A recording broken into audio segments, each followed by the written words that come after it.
Now that the giving season has come to an end, it may be time to start saying thank you. Here with some great tips on writing thank you cards is Jeff Peoples. Jeff, thanks for joining us this morning.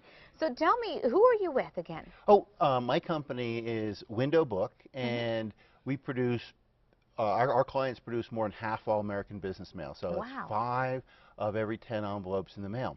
And, you know, it's a new year, and 13.9 gifts were given on average over the last giving year. And, you know, President Bush and President H.W. Bush, the 41st President of the United States, and Mark Zuckerberg's each write at least one thank you note per day. Mark committed for a whole year to doing that, and George Bush, not know this. 10 per day for his whole presidency.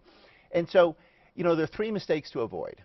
And the first mistake to avoid is not doing it, you know, or waiting too long, because thinking people don't care, and people really do care. I have to say, Jeff, this is me. I don't do it because I forget, and then I feel like it's become too late. Yeah. So do you suggest sending it even if it's late? You know something, people do care because you're connecting with somebody else in this digital world where everybody is, you know, texting and whatnot. There's something special about writing. Really special about handwriting. Over 40% of your brain is connected to these 2 fingers, and there's something very different. Okay, so the biggest mistake is not doing it. Not doing it, yeah. And the next mistake to avoid is not making it specific and personal. Okay. So, you know, remember what you were given, say how you're going to use it, but make it specific and personal. Okay, okay. So that's number 2 mistake. Yeah. Make it personal. Don't just do some generic thank you card, right? Yes. Number 3, what is it? It's actually spell their name correctly and get the right zip code. You know, people like their names being spelled right, and the Postal Service published that over 6 billion pieces of undeliverable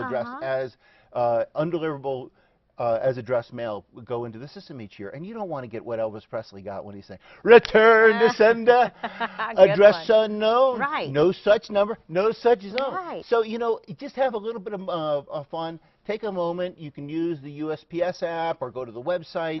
There's lots of ways to do it, but just get the zip code and the name right. Yes, and attention to detail. I think that's what it comes down to, right? Because you know the name, but sometimes you may misspell it. Right, exactly. You just look. You can just take a moment to look it up. And there's really one great way to thank somebody, and that's just remember, thank. T, make it timely. You know, so do it right away. You know, take the time to do it. H, handwrite it. You know, if it's just like an automated thing, we can all get automated emails and texts. That's nothing. So make it handwrite it. A, it's the attitude of gratitude. You know, it's like really just to notice, wow, this is the person that gave me something. Out of the billions of people in the world, there are about 14 of them that gave me gifts this year, and you know, this is something special. So I'm going to have that attitude of gratitude when I write it out. And N is notice, just make it natural and normal, and keep it timely. So normal is, it's like a normal routine. So one of the things I do is every time I get something, I take a picture of it. So that makes it, and then K is just keep it specific and personal. So it's some great tips. Yeah. And I think that will really help out a lot of people, you know, at home that are thinking of doing thank you cards. And then here's the mail moment. Thank you. So if you want to look that up, you know, it's just it's just something that will make a big difference. And hopefully you'll make a big difference. 10 seconds. Give me your website for people to get more details. JeffPeoples.tv. Perfect. Thanks for joining us. Headlines are next. Stick around.